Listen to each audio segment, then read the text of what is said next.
Hello, welcome everybody to the Duke and Sub podcast with me, your host, Duke Sand, and your co-host, 115 Sub.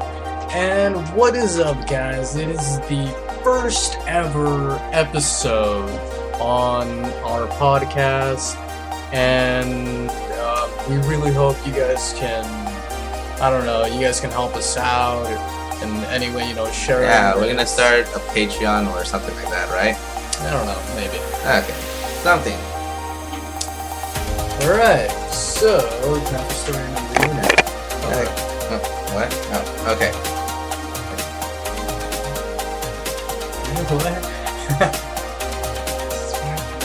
Alright. So, story number 1 is going to be on... Sorry, God, we are not good at Such a bad... Yeah, okay, well... This one.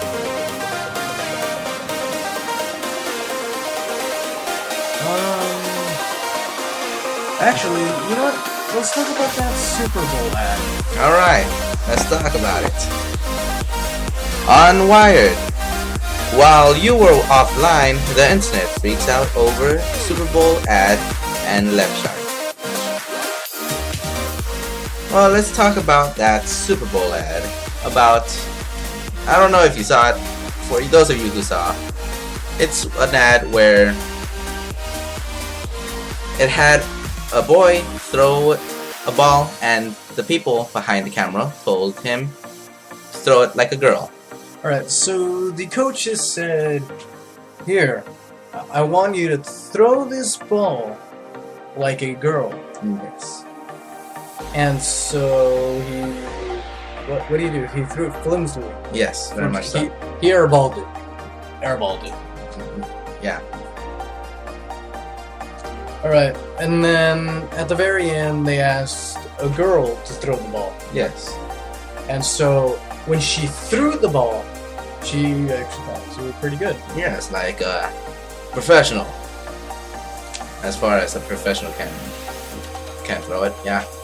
Alright, well, this can raise many arguments. Yes, due to the fact that sex is not the same as gender. There's gender and there's binary. Binary gender is what gender is. It is 1 and 2. 0 and 1, I mean. It's male. I mean, not male. Male is the sex. There's male, female, which is the sex, and boy, girl, which is gender. Both being not the same. You cannot equal female and girl. They are represented as such, but they cannot be equal. What? Look, they're usually represented as the same thing, but a female can be a boy. Boy is a representation of, or a man is a representation of masculinity. Woman, femininity. A female can be, here's a bit of an topic one, but a female can be a boyfriend, and a male can be a girlfriend. That's very true. Yes, because girl is femininity, and boy is masculinity, like I previously stated. Yeah. Yeah, basically. Yeah. So that's what I don't like about the Super Bowl commercial. Throw it like a girl, throw it flimsily. Throw it like a man, throw it masculine. Like a hard throw. But either or, it's kind of off.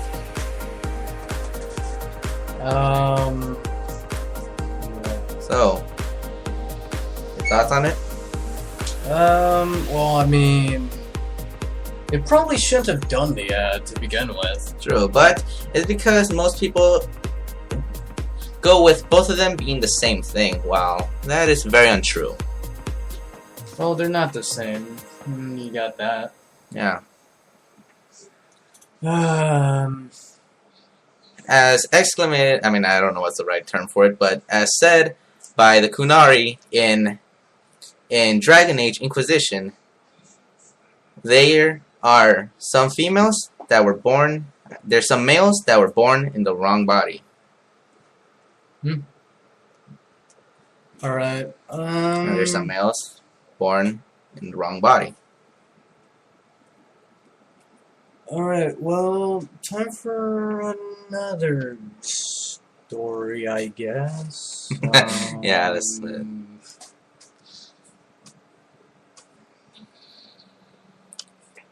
Alright.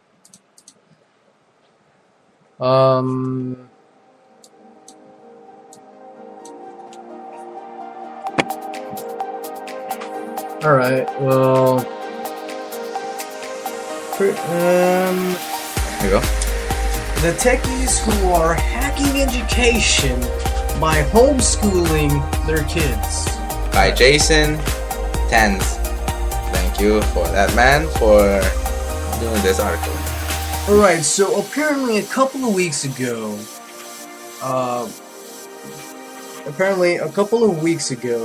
Jason wandered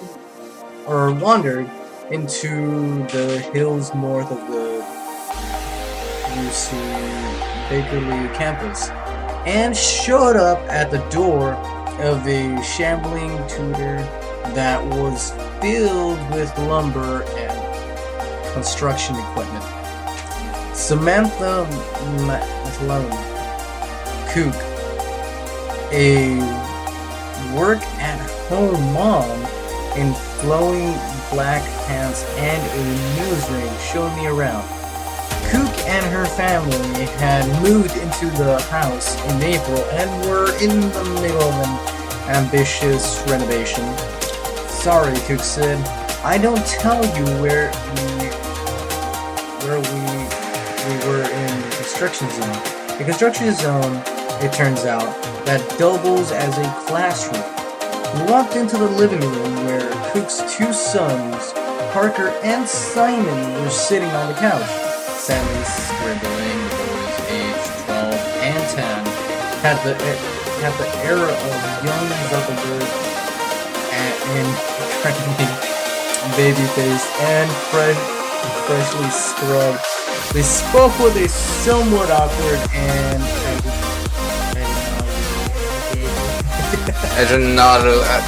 whatever. Call it doll, okay? They spoke awkward.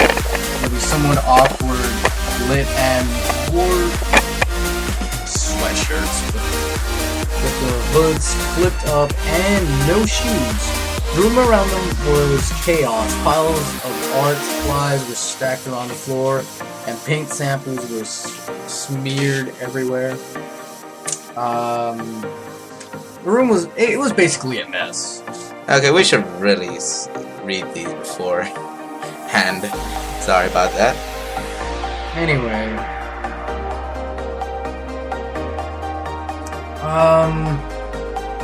in reality, what's just happening is kind of hacking the school system in a way by homeschooling. Yes. So,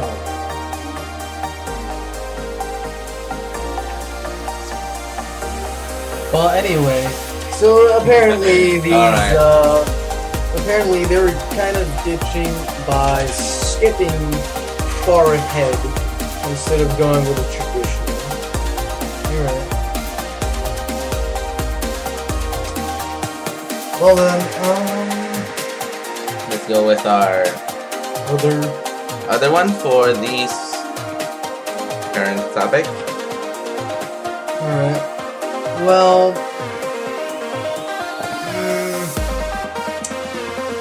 so there is this electronic lock that you can buy for your house that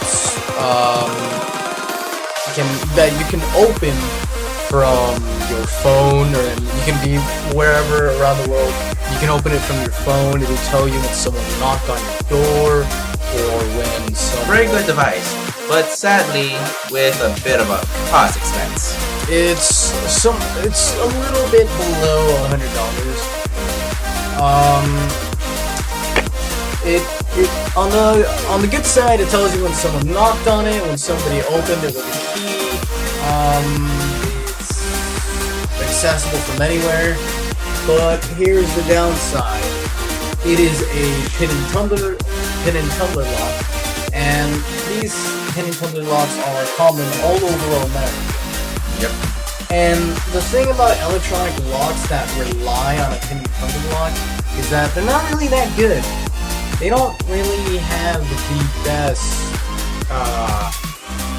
security. You can always block pick them, and so you're always trying to find a different way. Yeah. Hopefully, or maybe we probably missed it, the locks can tell us if someone's lockpicking. True. Yeah. They will inform you, and you can set it up by them sending you an email or sending you a text Through most electronic devices. Yeah. So yeah. On our next story, technical advancements. We now have a hover cycle. So, you ever play Half-Life 2 and wonder, damn, this boat that can ride on land is pretty fast. And I wish we had this. Well, we have even better today. So, alright, let's say... Alright, so let's say you're just driving down the street, right? And you just randomly see this guy right next to you. This motorcycle has no wheels on the ground, yet it is going as fast as you are, if not faster or a little bit slower, and it is completely hovering off the ground. My only question is, how much electricity would it use? Well, you see, it's like an electric car. Yes. But so it's gonna have a huge engine. No, not really. It has this built-in, charger, and the engines are really actually some really cool high-powered fans. Mm. And there's multiple solutions to this, and one of the multiple solutions is solar power. You can install... Yeah, that is true, but we do not have... Or do we? Yeah, we have solar panels. We can install solar But do cells. they create enough electricity to power it? Yes, they do. But how much weight would they be able to carry? Now that is dependent on the fans. Yes, very true. So, Hopefully we can get pretty big fans. Oh, not only that, but they have also made a hoverboard. I hope you're not talking about the one that I know you're going to talk about. The one that is not actually a hoverboard. It is actually just an electromagnetic... Field.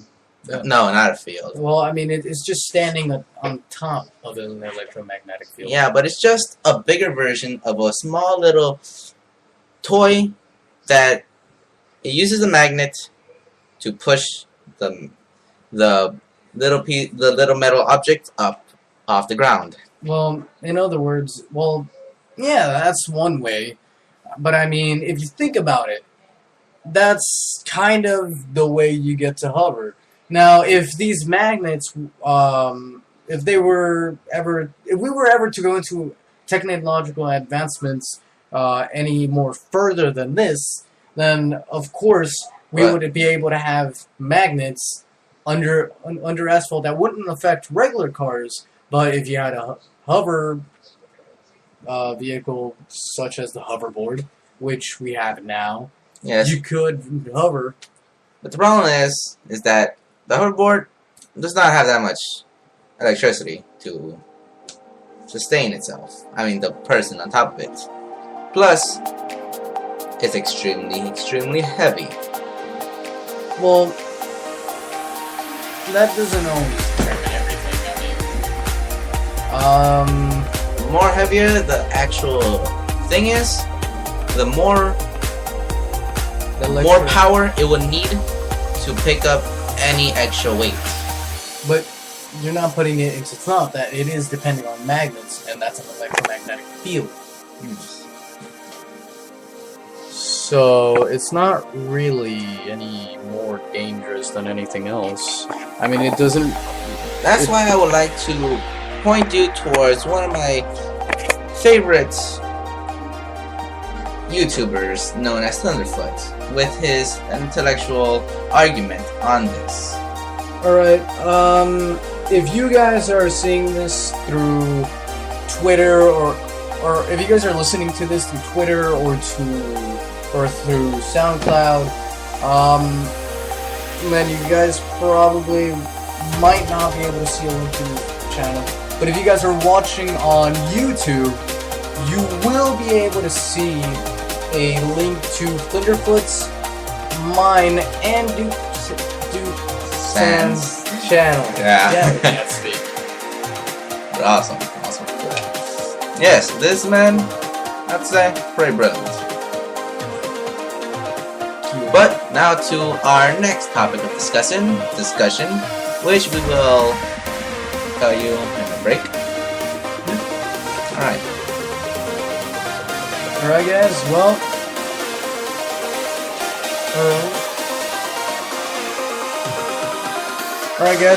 we're gonna go for a little drink, and for now we're going to do, I guess we're gonna start this new thing called the music break, where yes, it's very new. It's never been done by anyone. It's ever, right? Alright, whatever. Okay, so I'll go into a whole new kind of thing. 5-minute music break? Yeah, let's go to the music break, guys. Alright, well, we'll be right back.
gravity, built off insanity. I've lost control, but there is nowhere that I'd rather be. I'm melting into you, emotions cannot hide. I'm yours and you are mine, my heart is stuck in overdrive. Our colors paint the sky, like we were born to fly. Take me higher, cause my pulse is working overtime. I'm melting into you, my soul is soaring high. My heart is stuck in overdrive.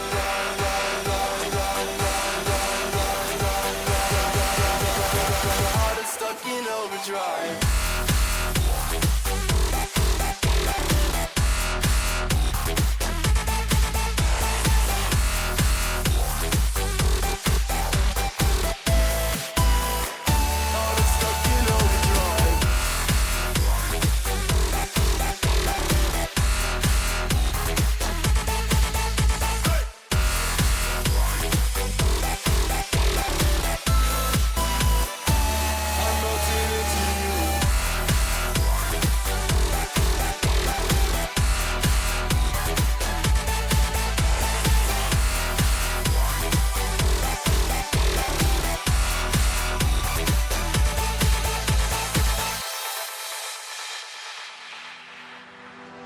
Defying gravity, built off insanity. I've lost control, but there is nowhere that I'd rather be. I'm melting into you, cannot hide. I'm yours and you are mine, my heart is hot in overdrive. Our colors paint the sky, like we were born to fly. Take me higher, cause my pulse is overtime. I'm melting into you, our bond has been revived. My heart is stuck in overdrive.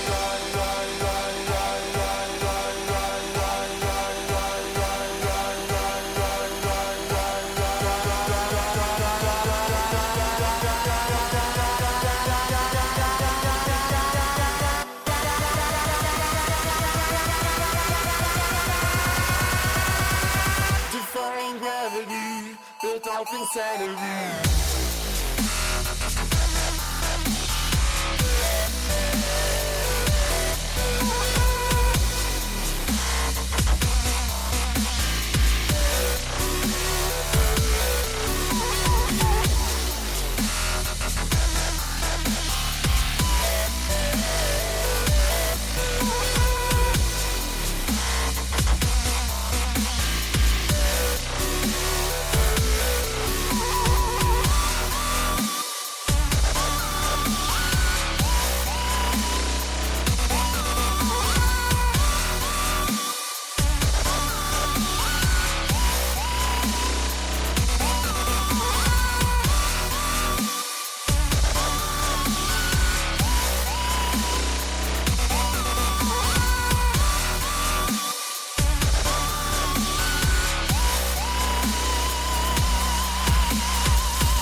Alright, guys, so Welcome we're back.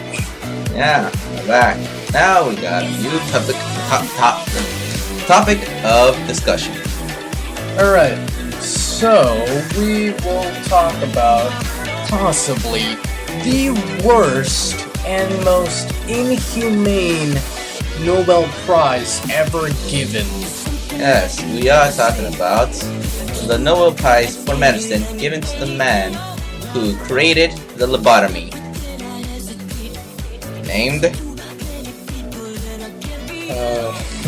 We forgot, sorry.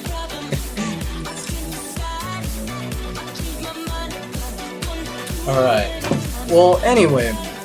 So, he got the Nobel Prize for creating the lobotomy. And even though now in modern day it isn't seen as something that bad, back then it could have been possibly one of the worst. So Antonio Egas Moniz was a Portuguese physician. a Portuguese physician who Not physician, I mean neuroscientist. who invented the lobotomy by first it started with experimenting With chimpanzee brains and figuring out what each part of the outer cerebrum did. Yeah. So, whenever they would cut off A bit of their frontal lobe, they would act aggressive, more unstable. Whenever they cut up their whole front, both of them, they would act a lot more Calm, docile. a lot more docile. Yes. Alright. And Most people back in the day, and by their day, they thought of that being the cure for schizophrenics or people who had unstable mental issues. Though that only made it worse. Yes. It's not only destroy their personality, It destroyed everything that made them human. It basically took off both frontal lobes, which, in other words, is basically taking away what makes human. And in the frontal lobe, you have basically morals. You got your morals, your religion, thoughts. You know, basically things like that. Yeah, things. Your attention span as well, stuff like that. So yeah. Well, guys, I think this is it for our first podcast. Yes, I think that was pretty good, right? Yeah. Pretty good? Yeah. Yeah. Alright, guys. We shall be putting this on YouTube and SoundCloud. as well. Alright, guys. So, like, comment, right, subscribe. Or for people in SoundCloud, just Enjoy and follow. Alright, guys. This has been the Duke and Sub podcast. I was not